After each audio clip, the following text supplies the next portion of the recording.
jumpa lagi bersama Bu Agnes. Hari ini kita akan bersama-sama belajar mengenai sumber daya alam.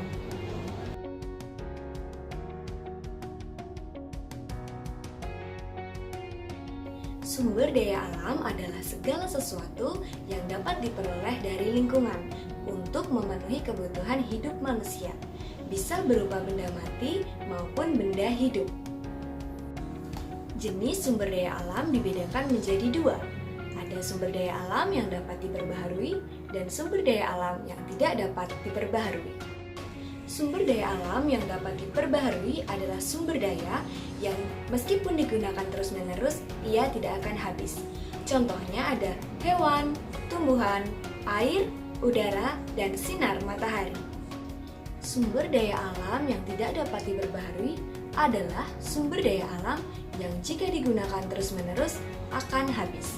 Contohnya ada batu bara, minyak bumi, aspal, dan masih banyak lainnya. Dan mari kita bahas bersama.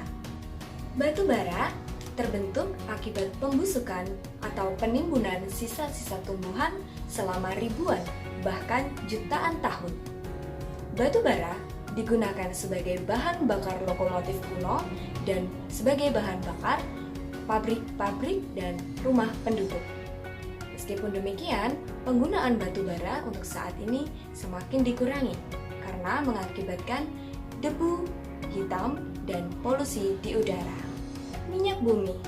Minyak bumi berasal dari jasad remik dan hewan yang tertimbun oleh lumpur selama jutaan tahun. Minyak bumi, dari penyulingan minyak bumi nanti akan dihasilkan bahan-bahan berikut. Ada bensin, solar, kerosin, parafin, oli, aspal, dan aftur. Bensin untuk bahan bakar kendaraan bermotor. Kerosin atau minyak tanah digunakan untuk bahan bakar kompor dan lampu minyak. Parafin untuk bahan bakar pembuatan lilin. Solar untuk bahan bakar kendaraan mesin diesel atau mesin-mesin berat. Oli untuk pelicin gigi-gigi roda. Aspal untuk bahan pengeras jalan. Aftur untuk bahan bakar pesawat terbang.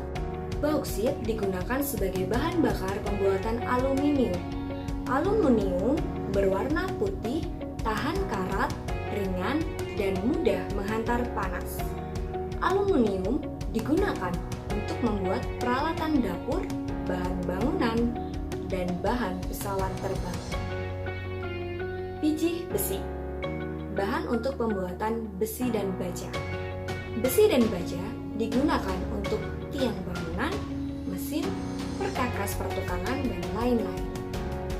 Tembaga merupakan logam yang dapat menghantarkan panas dan listrik yang sangat baik. Oleh karena itu, tembaga digunakan sebagai bahan pembuat kabel listrik. Emas, perak, dan platina adalah logam yang mahal harganya. Logam ini digunakan sebagai bahan pembuatan perhiasan, bisa menjadi kalung, gelang, anting, dan masih banyak lainnya.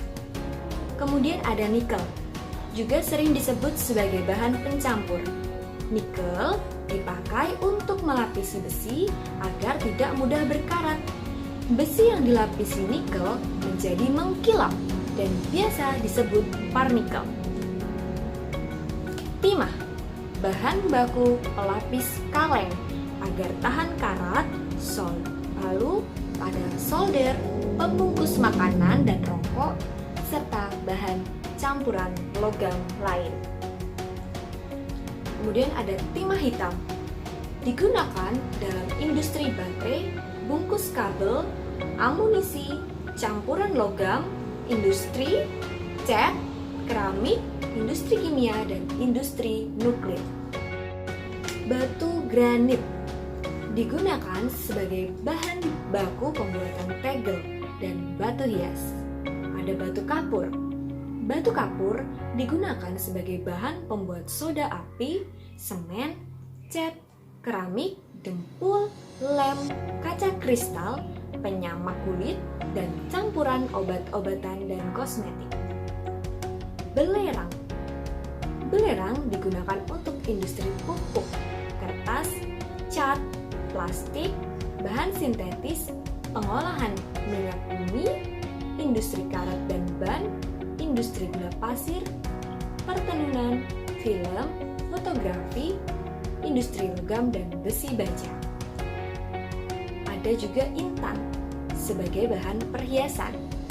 Lalu terakhir marmer, digunakan sebagai bahan baku pembuatan ubin. Sumber daya alam yang tidak dapat diperbaharui jumlahnya sangat terbatas. Oleh karena itu, bijaklah dalam menggunakan sumber daya alam. Terima kasih, sampai jumpa kembali di pembelajaran selanjutnya.